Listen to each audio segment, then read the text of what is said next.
It is about 6:40 a.m., lying in bed. Let myself lay in bed a little longer this morning because it's kind of cold and dark outside and I don't want to go up for my early morning walk.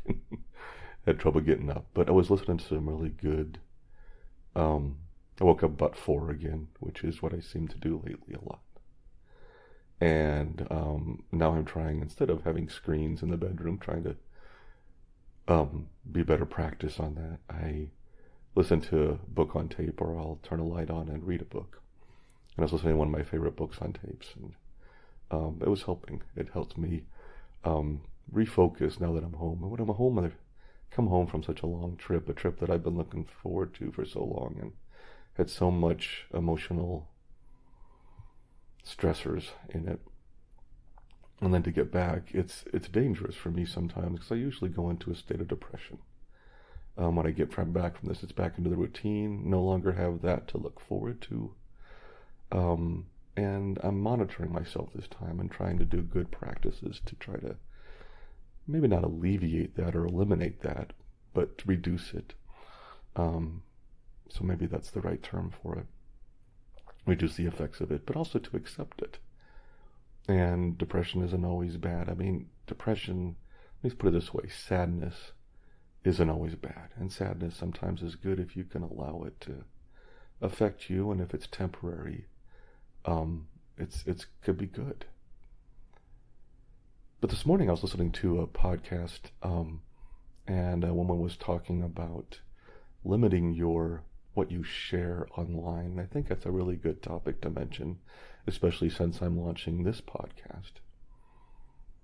With my other podcast, Benzo Free, I would share many things about my personal experience in life because I felt it was important to relate to other people going through those difficulties. If I had urinary difficulties or sexual difficulties or sleep difficulties or relationship problems or whatever it was, some of these more intimate things, I still try to share some of those because those are things people are really dealing with, and I think it's important we're able to talk about them. But it's not that I do this with no boundaries. And I wanted to talk about that a little bit, both for what I do here, but also for our lives in general. I think transparency in its essence on the internet can be good to a degree, but I also think it can be taken too far, too many times. Unfortunately, transparency and posting on the internet attracts both positive feedback and negative feedback. We have all seen this through social media and other forms.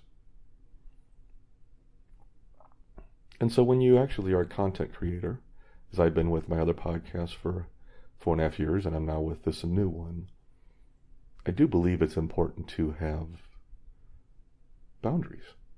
And I had some, I didn't really plan boundaries with the other podcasts, but they naturally evolved. And I do have them in place, and I think it's not just for content creators, but this should carry over into our lives. Posting everything you do online comes with risks, comes with dangers. And I don't know what drives it. And I wonder why I do post what I post through this. I have no private social media. None. I'm not on Facebook. I was on Facebook for this podcast, or for Easing Anxiety for a little while, but took that down again. Got it on X or Twitter right now to help promote the podcast, but I don't have my own account. I have a YouTube account, but I only post through for this site, I don't post anything personal. I mean, outside of what I do for Easing Anxiety. I'm just not somebody who posts my life online outside of my business. Maybe that's because I have the business and this is where my outlet is. But I am private in many ways in my life, and I have some boundaries, and maybe some of these boundaries should carry over into real life. I know there are many people, and I've heard stories of people who have posted every minute of their life and, take their podcast or channel or social media or Instagram account with them on all their dates and on all their experiences into the bathroom and everything. And it's like, yeah, I'm just not from that world. I do share intimate details, but I share them only. Sometimes I think, I have to admit, I share them because it feels good to share them and it feels good to voice them. But behind that, I try to keep true to the intent that it's for the podcast and it's to try to connect so that I can help other people who are going through similar things. Maybe that's an excuse, I don't know. But I do feel that's why I do that. I believe there's that behind it, but I have some limitations. I sometimes do video on my podcast, but most of the time I only do audio. I don't really need my face out there that much. I don't want it out there that much. That's not what it's about. It's not about me. It's about somebody else. It's about a voice out there who is going through similar things that you are. That's what this is about. And my face doesn't help that. In fact, I think it detracts from it. I think the connection is actually more direct and even personal when it's just a voice. I've learned that through the other podcasts, and I stay with that. Now, will I do on occasion maybe some videos with this podcast? Sure. Now and then. But most of this is audio only. I found this format to be a format I enjoy the most, and one that I think is most effective for what we do. I also do have limitations with what I share. I rarely ever share somebody's name, somebody else's name on this podcast unless I have permission to do. I share no details about my wife unless it's directly related to what I'm doing. I don't share details about our intimacy. That's off limits. I might talk about my dysfunction at times, but I don't relate about anything about her. I don't share about my extended family or use their names. I might talk about some instances because it's a situation, but I always try to keep it generic.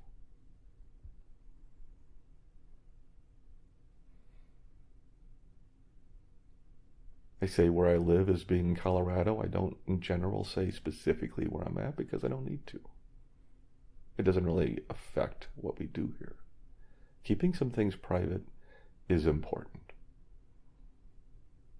And mostly, I don't share other people's things unless it's in a very generic way. Because I'm not looking to badmouth anybody or pull somebody in or share intimate things about another person. I don't understand how people can, share things about other people without their permission, without asking them if it's okay, and think that that's okay. Then everybody wants their life out there. I've decided and made a decision to have my life out there in a limited capacity. I share personal things about my struggle with benzodiazepines, coming off those drugs, with life and with anxiety. I try to tie everything back to those subjects because that's the purpose of this podcast.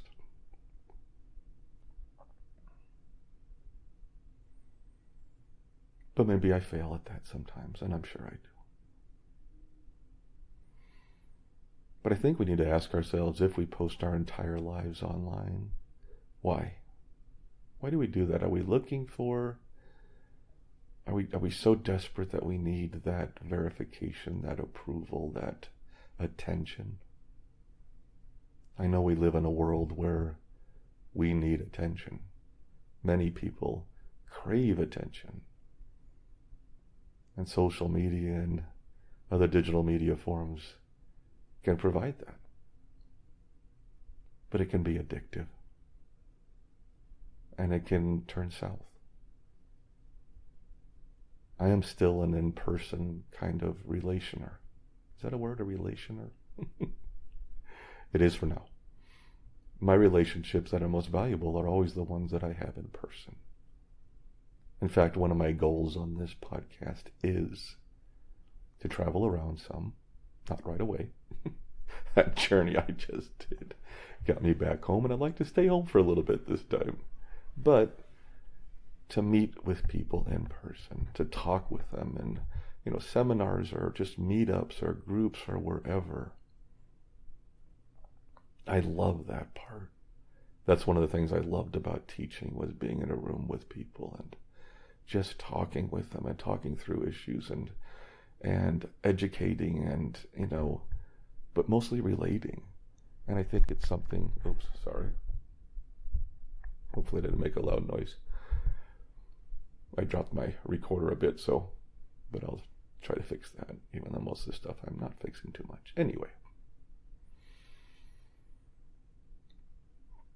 But I think, look, I'll just come out and say it. I think social media, digital media, the internet, whatever you want to look at, for us communicating and being our primary form of communication, has done more harm than good. Not saying there aren't benefits from it. I'm not saying that at all. During COVID, I think it was a saving grace that we could communicate and touch base through electronic means. But when that takes over for in-person communications, when that takes over for one-on-one, face-to-face, seeing somebody's face as you're talking with them, being able to reach out and touch and hold a hand and get a hug, being in a room with people and having that sound of response when you're talking with people and you're corresponding and not corresponding, but you're communicating, and there's just a genuine energy to that. You don't get that through electronic means. I think there is some negative consequences to the internet being our primary form of communication that we are uncovering right now, and they're only going to get worse. I truly believe that. And we'll talk about that. And maybe I'm wrong. Hey, I'm wrong on some of the things I present, and I'm open to being wrong. But from the studies I've seen, it doesn't look good. But this is how we reach out to people. Through social media, through digital media, through podcasts. This is the tools we have available, so I'm starting with this. And I've been working with this for a while. But I hope it moves into in-person, one-on-one communications. That I would like very much. Hey, this is Dee. Sorry for this brief interruption. I do need to remind everyone that this podcast is for informational purposes only and should never be considered medical, psychological, or professional health advice of any kind. If you or someone you know is dealing with significant mental health issues, please seek professional help. Resources can be found in our show notes and on our website at unevenpodcast.com. And now, back to the podcast. But to wrap this all back again and keep this one short is, be careful and understand your motivations for being online all the time. And watch out for the pitfalls. And there's a lot of them. If most of your social interactions are online, be careful. It can be a rabbit hole and a difficult one to come back out of. And I've talked with people and worked with people who have found themselves caught there. My most important thing in this life is my relationship with my wife, my family, my home. And all of that I keep offline. And my friends. And I keep all that offline.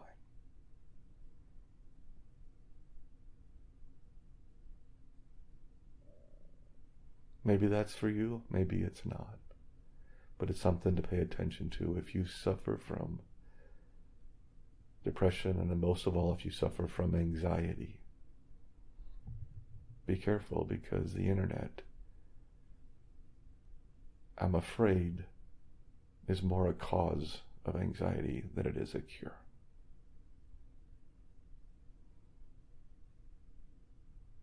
Take care.